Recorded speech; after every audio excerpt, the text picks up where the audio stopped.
Welcomes everyone. जैसा कि अभी हम शुरू करेंगे चैप्टर 4, जिसका कि नाम है material, metals and non metal. एक एक करके हम कुछ स्लाइड्स देखेंगे और उसके बारे में हम डिस्कस करेंगे और एक्सप्लेनेशन को जानेंगे।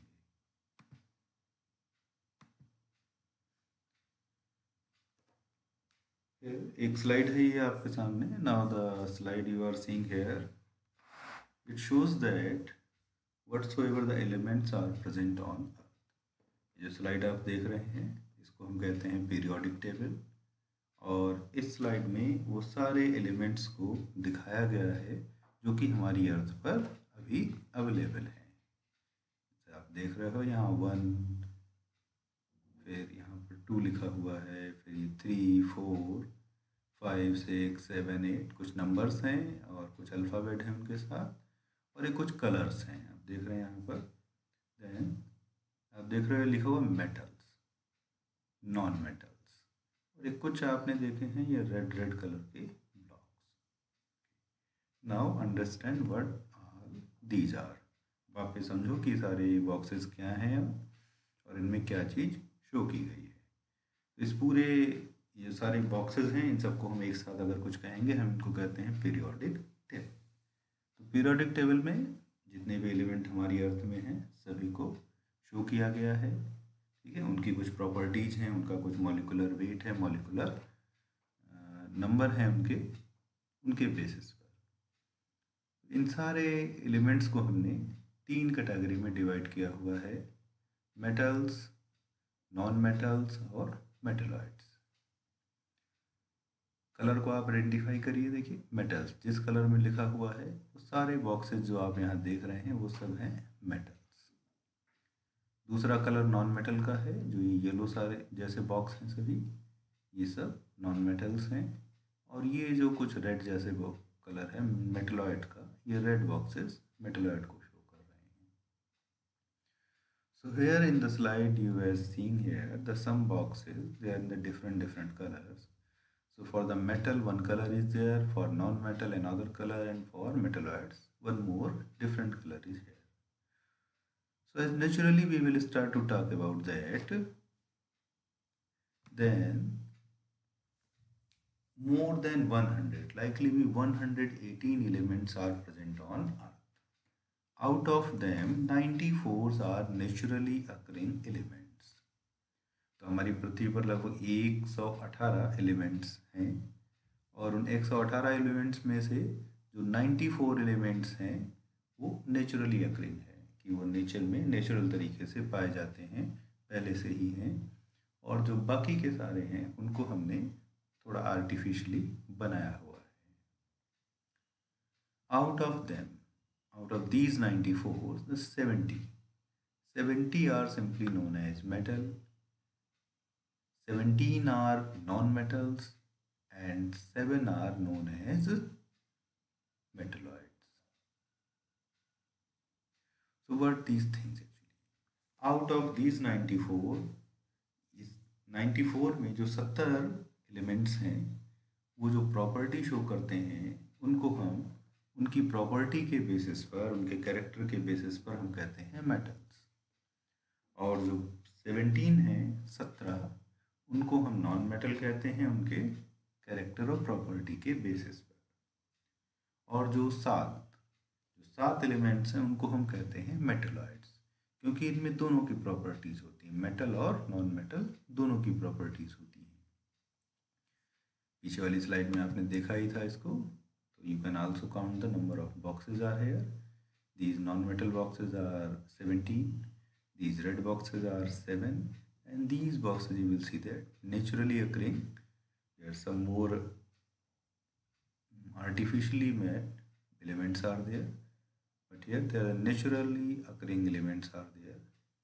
They have shown with a specific color. All these are the metals. तो इस टेबल में आप देख रहे हो कि ये जो येलो वाले बॉक्सेस हैं नॉन मेटल के हैं, ये रेड वाले बॉक्सेस जो हैं मेटलॉइड्स के हैं, और ये जो दूसरे ग्रे कलर के कुछ बॉक्सेस हैं ये सब कैसे हैं, मेटल्स के हैं। तो तो मेटल, नॉन मेटल और मेटलॉइड सबकी अपनी प्रॉपर्टीज़ हैं। ये प्रॉपर्टीज़ क्या हैं ये हम धीरे धीरे आगे जानेंगे इसको। सम ऑफ देम, जितने भी मेटल्स हैं उसमें कुछ हमें फ्री फॉर्म में मिलते हैं, फ्री स्टेट में नेचर में मिल जाते हैं। कुछ एग्जाम्पल्स हैं उनके, जैसे कि गोल्ड, सिल्वर और प्लेटिनम। लेकिन बहुत सारे ऐसे एलिमेंट्स हैं, they are most of the element those who are combined state, जो कंबाइंड स्टेट में है। What are this combined state? अब ये कंबाइंड स्टेट क्या है एक्चुअली? कंबाइंड स्टेट, जैसे नाम आप देख लो, कंबाइंड, कंबाइंड मीन्स मिला हुआ, यानी कि एलिमेंट के साथ कुछ दूसरी चीज भी मिली हुई है। तो when a particular metallic element get combined with some another substance, some another elements, तो जब कोई एक मेटालिक एलिमेंट है वो किसी दूसरे एलिमेंट के साथ कुछ कंबाइन हो गया, तो उससे जो स्टेट डेवलप हो गई उसको हम कहते हैं कंबाइंड स्टेट। ये कंबाइंड स्टेट क्या हो सकती है? ऑक्साइड, यानी कि कोई भी अगर मेटल है और अगर वो ऑक्सीजन के साथ कुछ रिएक्शन करके कुछ उसने कंबाइंड स्टेट बनाया है, तो हम उसको उसका ऑक्साइड, मेटल का ऑक्साइड कहते हैं। कुछ सल्फर के साथ रिएक्शन करते हैं, उसको हम सल्फाइड कहते हैं। कुछ कार्बोनेट, कार्बोनेट भी एक कंपाउंड है कार्बन और ऑक्सीजन का, उसके साथ ही रिएक्शन करती हैं, कंबाइंड स्टेट बनाते हैं, तो हम उसको कार्बोनेट कहते हैं। कुछ सिलिका के साथ स्टेट बनाते हैं तो उनको हम सिलिकेट्स कहते हैं। Non metals, some they are also भी फ्री, नॉन मेटल्स भी कुछ फ्री स्टेट में हैं, जैसे कि कुछ मेटल फ्री स्टेट में हमें मिल जाते थे, वैसे ही कुछ नॉन मेटल्स भी हमें फ्री स्टेट में मिलते हैं, जैसे कि हीलियम, नियॉन, आर्गन। और कुछ ऐसे हैं जो कि हमें कंबाइंड स्टेट में मिलते हैं, जैसे कि सल्फर और फास्फोरस।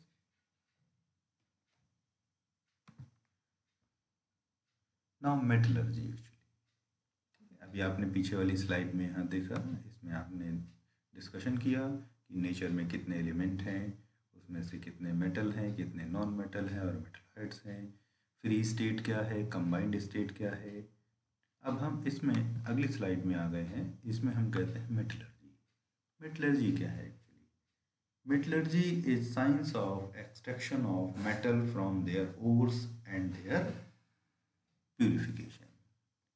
यानी कि मेटलर्जी, मेटलर्जी का मतलब है कि मेटल को निकालना। तो अभी आपने देखा कि बहुत सारी चीज़ें हमारे पास कंबाइंड फॉर्म में हैं, प्योर फॉर्म में तो नहीं है नेचर में। तो वो जो इनप्योर फॉर्म हमको मिल रही है, उस इनप्योर फॉर्म से, यानी कि वो जो पूरी कंबाइंड फॉर्म है, उसको हम क्या कहते हैं? ओर्स। उन ओर्स से अपने मेटल को निकालना, उसको प्यूरिफाई करना, इसको हम कहते हैं मेटलर्जी।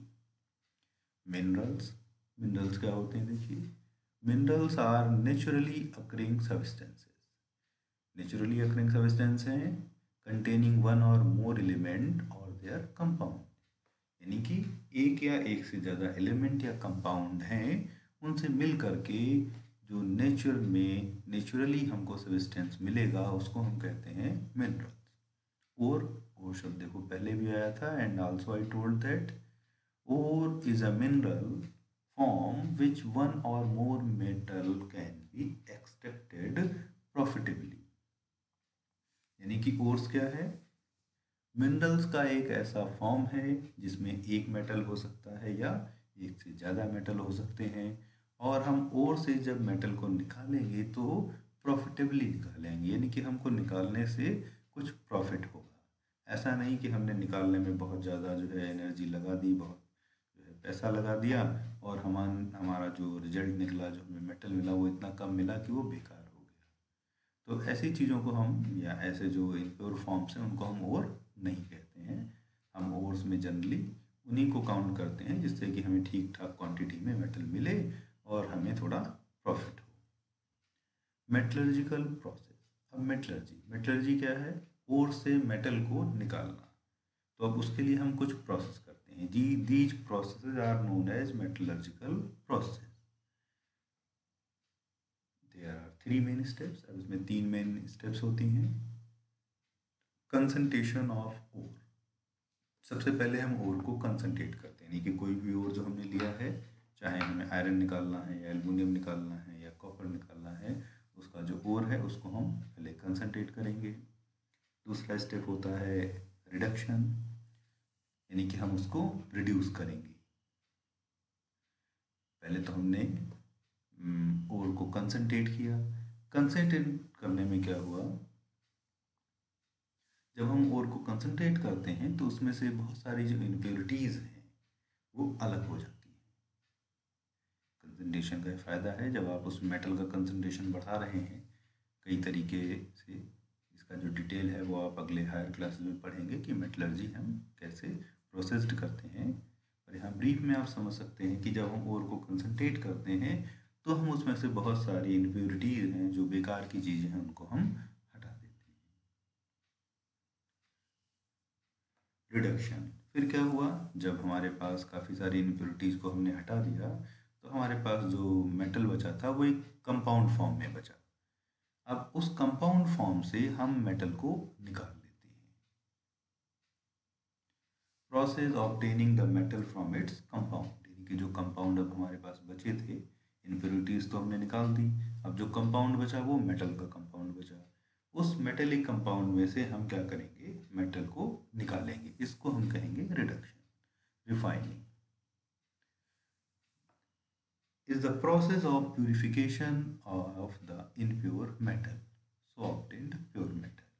अब जो वो कंपाउंड था उसमें से हमने जो मेटल निकाला, अभी भी उसमें कुछ इम्प्योरिटीज बच जाती हैं, तो अब हम उसमें से जो कुछ भी इम्प्योर चीज़ थी उस सारी इम्प्योरिटी को निकाल देंगे और प्योर मेटल को निकालेंगे। इस प्रोसेस को हम कहते हैं रिफाइनिंग। तो अभी आपने जाना कि कितने हमारे नेचर में एलिमेंट्स हैं, उसमें कौन से मेटल हैं, कौन से नॉन मेटल हैं, मेटलॉइड्स हैं। उसके अलावा फिर हमने देखा कि कैसे हम मेटल को निकालेंगे ओर्स से। और अब हम आते हैं अपने मेन सेगमेंट्स पर, मेटल। तो अभी ना कि मेटल क्या होता है एक्चुअली, या नॉन मेटल्स क्या है। Then all they having their specific property, जैसा कि शुरू में ही बताया था कि सबकी अपनी कुछ प्रॉपर्टीज़ हैं, मेटल की और नॉन मेटल की। प्रॉपर्टी का मतलब उनकी कैरेक्टरिस्टिक्स, उनके कुछ फीचर्स हैं, उन फीचर के बेसिस पर हम उनको मेटल या नॉन मेटल कहते हैं। तो the properties get down with divided into two parts. अभी प्रॉपर्टी दो तरीके की होती हैं, फिजिकल प्रॉपर्टीज और केमिकल प्रॉपर्टीज। तो पहले हम डिस्कस करेंगे फिजिकल प्रॉपर्टीज। फिजिकल प्रॉपर्टीज में वन बाय वन हम चलेंगे, एक टेबल बना हुआ है आपके सामने, उसको ध्यान से आप देखें point to point. Metals are solid except mercury. ज़्यादातर जो मेटल्स हैं वो कैसे होंगे, सॉलिड होंगे। केवल मरकरी एक ऐसा मेटल है जो सॉलिड नहीं होता है, ये रूम टेम्परेचर पर लिक्विड होता है। नॉन मेटल्स में भी सॉलिड, लिक्विड और गैस। और नॉन मेटल जो हैं वो सॉलिड भी हो सकते हैं, लिक्विड भी हो सकते हैं और गैस भी हो सकते हैं। लेकिन मेटल ज़्यादातर या मैक्सिमम जो हैं वो क्या है, वो सॉलिड हैं। तो हम कह सकते हैं simply metals are solid and non metals में भी सॉलिड, लिक्विड और गैस। एक डिफरेंस, हम प्रॉपर्टीज के साथ कंपैरिजन भी कर रहे हैं, इससे आपको आसानी होगी। Metals are hard except sodium and potassium. अब सोडियम और पोटेशियम जो है बहुत ही सॉफ्ट मेटल होते हैं। ये एक बटर जैसा है, जैसे आप किसी नाइफ से बटर को काटते हैं वैसे आप इनको काट सकते हैं, तो काफ़ी सॉफ्ट हैं। लेकिन उसके अलावा सोडियम और पोटेशियम को छोड़कर बाकी सारे मेटल्स हार्ड होते हैं। Non metals which are solid are brittle. Non metal which are solid, यानी कि जो नॉन मेटल सॉलिड है वो कैसे होते हैं, ब्रिटल होते हैं, यानी कि टूटने वाले होते हैं। Diamond is the hardest non metal. अब आप देखो, वहीं तो हमने कहा कि सॉलिड, लिक्विड और गैस हैं और मेटल बहुत सारे सॉलिड हैं, लेकिन ये नेचर बिल्कुल अलग तरीके से काम कर रही है। और नॉन मेटल यानी कि कार्बन से बना जो डायमंड होता है वो एक नॉन मेटल है, और नॉन मेटेलिकल होने के बावजूद जो है वो सबसे सॉलिड चीज़ है, और वो काफ़ी ब्रिटिल है। ब्रिटिल मीन्स जल्दी जो टूट जाएगा। जल्दी का मतलब ऐसा नहीं कि छूने से टूटेगा, पर उसमें खिंचाव नहीं होगा, आप उसको इधर उधर मोड़ नहीं सकते हैं। अगर आप उस पर बहुत प्रेशर एक्सर्ट करेंगे, उस पर चोट मारेंगे तो वो टूटेगा ही। Metal have metallic lustre. Metallic lustre means metal की चमक, लस्टर मीन्स चमक। तो सारे मेटल में एक चमक होती है, but non metal do not have luster, लेकिन नॉन मेटल्स में वो लस्टर, वो चमक है वो नहीं होती है। They having some dull lustre, इनकी चमक बहुत धीमी होगी, हल्की होगी, लेकिन मेटल्स में आपको अच्छी चमक मिलती है। Metals have high melting points and boiling points. मेट जो मेटल है उनका मेल्टिंग और बॉइलिंग पॉइंट, मेल्टिंग मतलब जब वो पिघल जाते हैं, कोई सॉलिड है मेटल, उसको आप गर्म करेंगे तो मेल्ट हो जाएगा, उसको हम कहते हैं मेल्टिंग पॉइंट। और बॉइलिंग जब वो बॉयल होने लगता है। तो मेटल्स के मेल्टिंग और बॉइलिंग पॉइंट हाई होते हैं और नॉन मेटल्स के लो होते हैं। Metals are malleable. Malleable means they can be made into thin sheet. अगर आप मेटल्स पर बहुत किसी चीज़ से बीट करेंगे, उसको आप बार बार स्ट्राइक करेंगे, तो क्या हो जाएगा, वो पतली शीट में कन्वर्ट हो जाएगा। The property to convert into the thin sheet by applying force on them is known as malleability. तो ये जो प्रॉपर्टी होती है इसको हम कहते हैं मेलिबिलिटी। तो मेटल्स हैं वो मेलेबल होते हैं, जब आप इनको किसी चीज़ से पीटेंगे, किसी दूसरे मेटल से या हार्ड चीज़ से, तो ये क्या हो जाएंगे, पतली शीट में कन्वर्ट होने लगते हैं। But non metals are not malleable, ये मेलेबल नहीं होते हैं। Metals are ductile.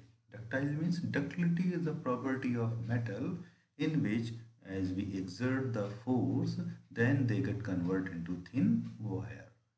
यानी कि डक्टिलिटी एक प्रॉपर्टी है मेटल्स की, जिसमें अगर हम मेटल पर प्रेशर एक्सर्ट करते हैं और मेटल को खींचते हैं दो अपोजिट डायरेक्शन में, तो मेटल जो है वो पतले वायर में कन्वर्ट हो जाता है। तो वायर बनाने की जो कैपेसिटी है, जो कैपेबिलिटी है, उसको हम कहते हैं डक्टिलिटी। तो metals are ductile, metal ductile होते हैं, इन पर जब हम फोर्स या प्रेशर लगाएंगे या खींचेंगे तो ये वायर में कन्वर्ट हो जाएंगे। But non metal are not ductile, लेकिन जो नॉन मेटल हैं वो डक्टाइल नहीं है, यानी कि इनसे हम वायर नहीं बना सकते हैं। Metals are good conductor of heat and electricity. Metal से हीट और इलेक्ट्रिसिटी अच्छे से कंडक्ट होती है। आप देखोगे घर में जितना भी कुकिंग का सारा जो है पॉट होता है, सब कहीं ना कहीं मेटल का बना हुआ है। जितना हमारा इलेक्ट्रिसिटी कंडक्शन का मटेरियल है, जो वायर है घर में लगा हुआ, वो सब क्या है, मेटल का बना हुआ है, because they are the good conductor of heat and electricity. Non metals are bad conductor of heat and electricity except graphite. Graphite एक नॉन मेटल है। ग्रेफाइट आपने देखा होगा पेंसिल में, वो जो ब्लैक ब्लैक अंदर जैसे कि आप लिखते हो, वो एक्चुअली ग्रेफाइट का होता है। तो ग्रेफाइट जो है वो इलेक्ट्रिसिटी तो कंडक्ट करता है, हालांकि वो नॉन मेटल है। लेकिन ग्रेफाइट को छोड़कर बाकी और जो नॉन मेटल्स हैं वो काफ़ी पुअर बैड कंडक्टर हैं इलेक्ट्रिसिटी और हीट के। Metals are sonorous. मेटल क्या होते हैं, सोनोरस होते हैं, यानी कि they can produce the sound. The ability to produce the sound is known as sonority. तो मेटल जो है वो सोनोरस होते हैं, जब हम इन पर स्ट्राइक करते हैं या बीट करते हैं तो ये साउंड प्रोड्यूस करते हैं। Non metals are not sonorous, ये नॉन सोनोरस होते हैं, यानी कि इनसे ऐसी आवाज़ें प्रोड्यूस नहीं होती हैं। ओके, तो अभी आज के लिए इतना। आप इन सारी प्रॉपर्टीज़ को और जो कुछ भी डिस्क्रिप्शन है उसको अच्छे से ध्यान से पढ़ें और समझें, और हम फिर अगले वीडियो में आगे केमिकल प्रॉपर्टीज़ पर डिस्कशन करेंगे। Okay, thank you.